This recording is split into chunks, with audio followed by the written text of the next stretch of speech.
Have your feet ever felt unusually cold, even when the rest of your body feels perfectly comfortable? Maybe you notice it while sitting in your favorite chair in the evening. Or perhaps you get into bed, pull the covers over your feet, and wonder why your toes still seem colder than the rest of you. For some people, it's an occasional annoyance. For others, cold feet seem to become more noticeable with age. And it's easy to simply think, well, I'm over 60. Maybe this is just part of getting older.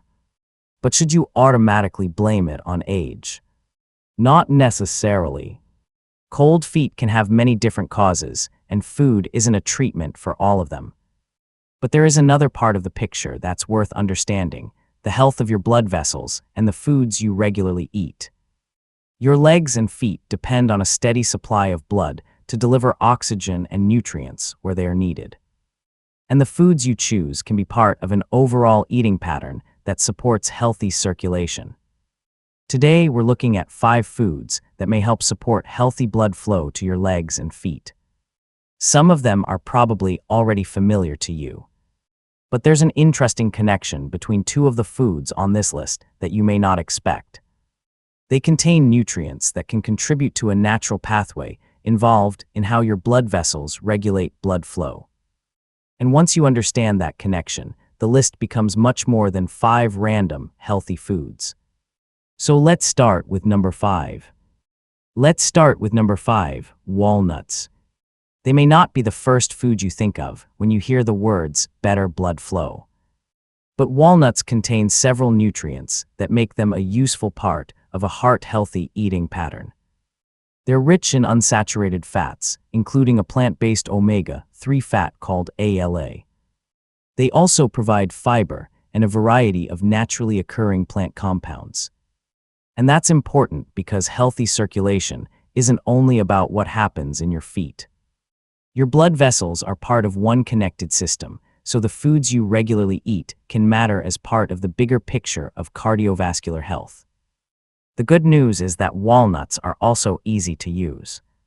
You can add a small handful to oatmeal in the morning. Mix them into plain yogurt with some fruit. Sprinkle them over a salad. Or simply use them as an alternative to a highly processed snack. You don't need to eat large amounts, and walnuts aren't a treatment for cold feet. The goal is much simpler: make nutrient-rich foods a regular part of your meals. And walnuts are just the beginning.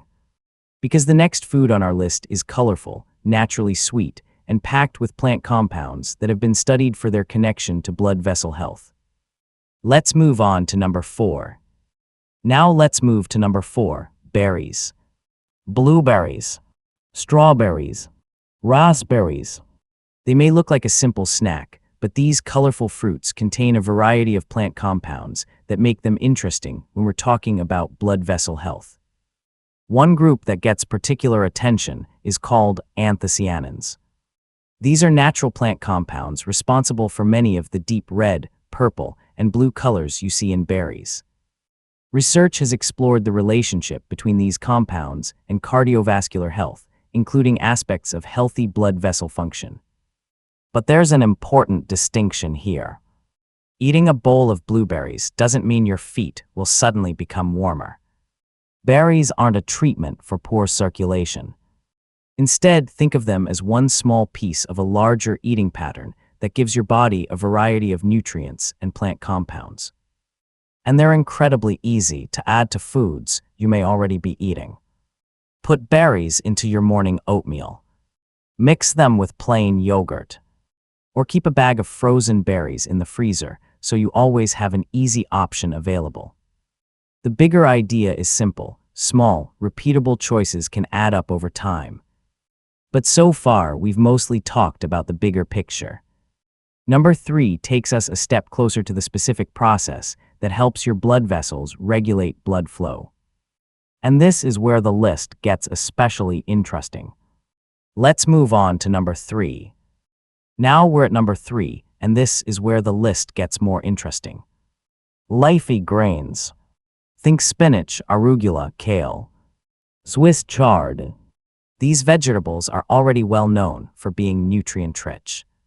But there's one reason they're especially interesting when we're talking about healthy blood flow: dietary nitrates. Nitrates are naturally occurring compounds found in certain vegetables, especially many leafy greens. And your body can process these nitrates through a series of steps that contribute to the production of nitric oxide. Why does that matter? Because nitric oxide plays an important role in how your blood vessels regulate their normal tone. Think of your blood vessels as flexible tubes rather than rigid pipes. They need to adjust to the changing demands of your body. When you walk, exercise, or simply move around during the day, your muscles need a steady supply of oxygen-rich blood. The nitric oxide pathway is one of the systems involved in helping blood vessels respond to those changing demands.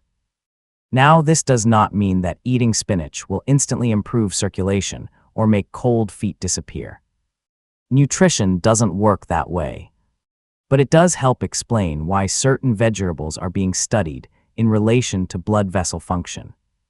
And leafy greens are also remarkably easy to add to everyday meals. You can add spinach to eggs in the morning. Use arugula in a sandwich or salad. Or add kale to a soup, or serve cooked greens alongside your main meal.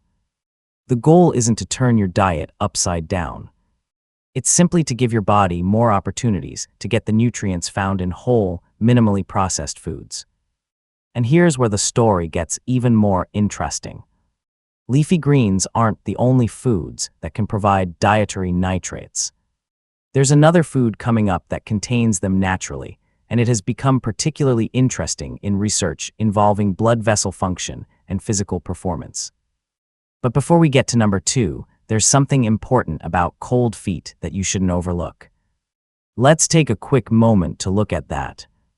Before we continue to number 2, let's pause for a moment. Because there's one important point about cold feet that is easy to overlook. If your feet occasionally feel cold, especially when the room is cold or you've been sitting still for a while, that doesn't automatically mean there's a problem with your circulation. But if your feet are persistently cold, or the change is new or getting worse, it's worth paying attention to what else is happening.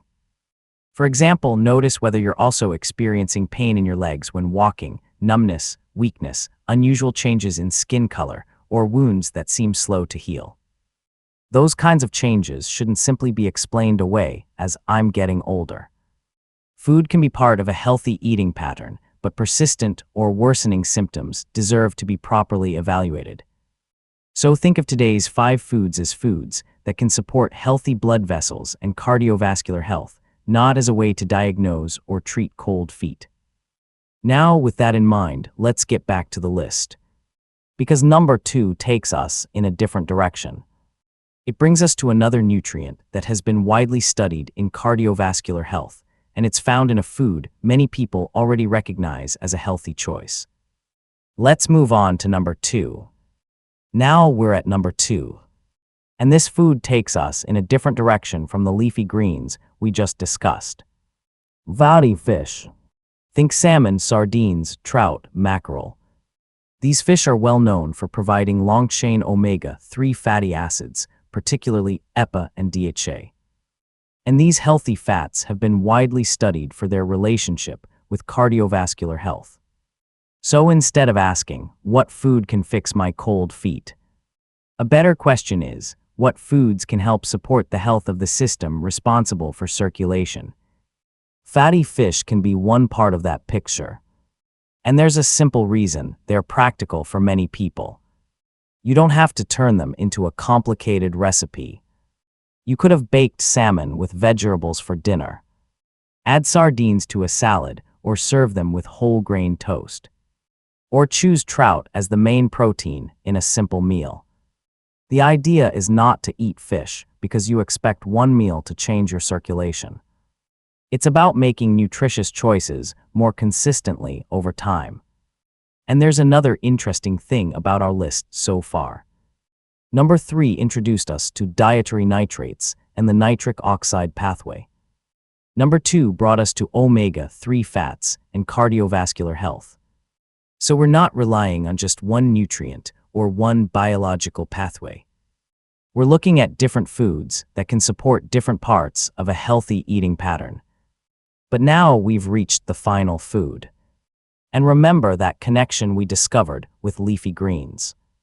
There's another food on this list that brings us right back to that same nitrate pathway. And this time, it's a food you may not have expected to see at number 1. Let's take a look. And now we've reached number 1, beets. If you were wondering which food could bring us back to the nitrate pathway we talked about earlier, this is it. Beets are naturally rich in dietary nitrates. Just like leafy greens, those nitrates can be processed by the body through pathways that contribute to the production of nitric oxide. And that brings the whole list together. Earlier, we learned that nitric oxide plays a role in helping your blood vessels regulate their normal tone. So beets aren't number 1 because they're a magic food for cold feet. They're here because they connect directly with one of the most interesting mechanisms we discussed in this video. Research has explored beetroot and dietary nitrate in relation to blood vessel function, blood pressure, and physical performance. But the practical takeaway is simple. Beets are another whole food option for adding dietary nitrates to your meals. You can roast them as a side dish or add cooked beets to a salad. And if you don't enjoy beets, you don't have to force yourself to eat them. Remember, the goal was never to find one perfect food. The bigger lesson is that healthy circulation is supported by an overall eating pattern, not by one ingredient working alone. So let's quickly bring everything together. Walnuts provide unsaturated fats and ALA. Berries provide anthocyanins and other plant compounds. Leafy greens provide dietary nitrates. Fatty fish provide EPA and DHA. And beets bring us back to that nitrate and nitric oxide pathway.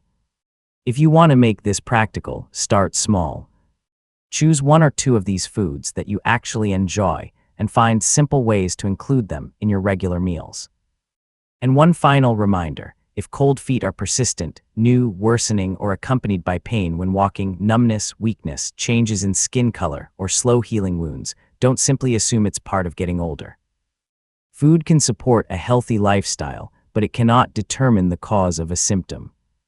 If you're concerned about persistent cold feet, circulation problems, or other symptoms, speak with a qualified healthcare professional.